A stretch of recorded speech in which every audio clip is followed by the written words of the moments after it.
اعوذ باللہ من الشیطان الرجیم بسم اللہ الرحمن الرحیم نحمد و نصلی و نسلم علی رسول الکریم اما بعد فاعوذ باللہ من الشیطان الرجیم بسم اللہ الرحمن الرحیم قال اللہ تبارک و تعالی فی شان حبیبہ ان اللہ و ملائکتہ یصلون علی النبی یا ایھا الذین آمنوا صلوا علیہ وسلموا تسلیما. My name is Shashta Jabi. My channel name is Learning with شائستہ. تو میں بات کروں گی ہمارے اسلامی ٹاپک کے حوالے سے کہ ہم لرن کرتے ہیں اسکول سے، کالجز سے، یونیورسٹی سے، لیکن ایک ہم لرن کر رہے ہوتے ہیں اپنے پیرنٹس سے جب ہم ینگ ایج میں ہوتے ہیں. یعنی آپ کہیں پہ بھی بیٹھیں، اٹھیں، کھائیں، پئیں، ہر جگہ پہ لوگ کہتے ہیں کہ مخصوص ہوتی ہے جگہ. میں کہتی ہوں کہ نہیں، آپ ہر جگہ سے ہی سیکھ رہے ہوتے ہیں اور ہر جگہ پہ ہی اپنا ٹیسٹ کرا رہے ہوتے ہیں، اپنا دیکھ رہے ہوتے ہیں، دکھا رہے ہوتے ہیں کہ بھئی میں کس رینج پہ ہوں، کہاں پہ ہوں، میری سٹڈی لیول کہاں پہ ہے.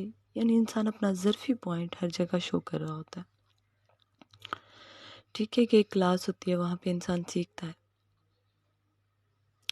لیکن میں لرننگ کے حوالے سے سب سے پہلے یہ بات کروں گی کہ جو ہمارا مین اور بنیادی پوائنٹ ہے وہ یہ ہے کہ اس میں چاہے کوئی بھی کام ہو،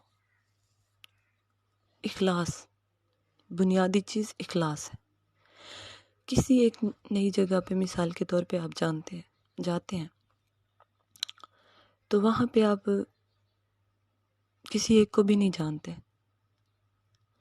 کسی شخص کے بارے میں نہیں جانتے. نیو جگہ پہ ہوتا بھی ایسے ہے کہ ہم کسی کی فطرت، نیچر، عادات سے ہی انسان دوسرے انسان کو جانتا ہے. ان کی فطرت اور ان کی منہ سے نکلے الفاظ اور باتوں سے ہی دوسرے کو جانتا ہے، نہیں معلوم ہوتا. لیکن آپ پہ کیا بنتا ہے کہ آپ اخلاص کے ساتھ گھر سے نکلیں، اخلاص سے دوسروں سے ملیں.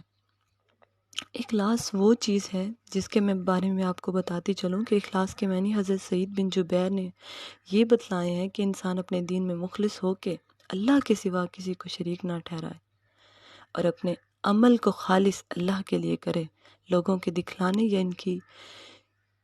ان کی طرف سے، لوگوں کی طرف سے کسی مدح یعنی کسی تعریف کا یا کسی شکرانے کی طرف سے اس کی نظر نہ ہو.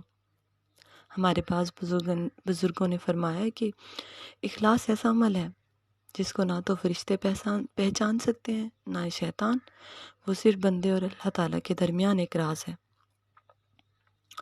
اسی طرح ہمارے ایک بزرگ تھے حضرت حسن بصری رحمۃ اللہ علیہ. انہوں نے فرمایا کہ جو چیز آدمی اخلاص کے ساتھ اللہ کی رضا کے لیے شروع کرے یا خرچ کرے، وہ اگرچہ کھجور کا ایک دانہ بھی ہو تو اس سے بھی انسان اس عظیم ثواب اور کامل کا مستحق ہو جاتا ہے. یعنی بات کرنے کا مقصد یہ ہے کسی بزرگ کی بات بتانا یا کسی عالم کی بات بتانا یا ہم اپنے معاشرے میں رہتے ہوئے کسی ایک بات کو نوٹس کرنا. مطلب کیا ہے کہ ہمارے اندر اخلاص ہو، ہمارے جسم میں، ہماری طبیعت میں، ہماری بات میں، ہمارے اخلاق میں اخلاص ہو تو کیا ہے کہ ہم اللہ کے نزدیک بھی انسانیت کے درجے پر فائز ہیں اور کامل ہیں. اور اسی طرح لوگوں میں بھی ہم جب یہ نیت نہیں رکھیں گے کہ لوگ ہماری تعریف کریں اور ہم خالص اللہ کے لیے کام کریں گے یا اپنی ذات کے لیے، تو اللہ تبارک و تعالیٰ خود لوگوں کے دلوں میں اس کی محبت ڈال دیتا ہے اس بندے کی کہ لوگ اس کی طرف پلٹ کے آتے. آپ دیکھتے ہیں کہ جھکا ہوا پھل، جھکی ہوئی چیز، اکثر جھکی ہوئی کی طرف لوگ زیادہ آتے ہیں. یعنی پھلدار درخت کی طرف مثال دے رہی ہوں. تو اسی طرح جب ہم اپنے اعمال میں اخلاص رکھیں گے، اپنی باتوں میں اخلاص رکھیں گے، اخلاص یعنی اللہ کے لیے صرف خالص ہونا اور بندوں کے لیے بھی خالص ہونا، کیونکہ ہمارے اوپر اگر حقوق العباد ہیں تو حقوق اللہ بھی ہیں. میں اسی بات کو یہاں پہ ختم کروں گی کہ اللہ تبارک و تعالی ہمیں اخلاص پر عمل کرنے کی توفیق عطا فرمائے. آمین.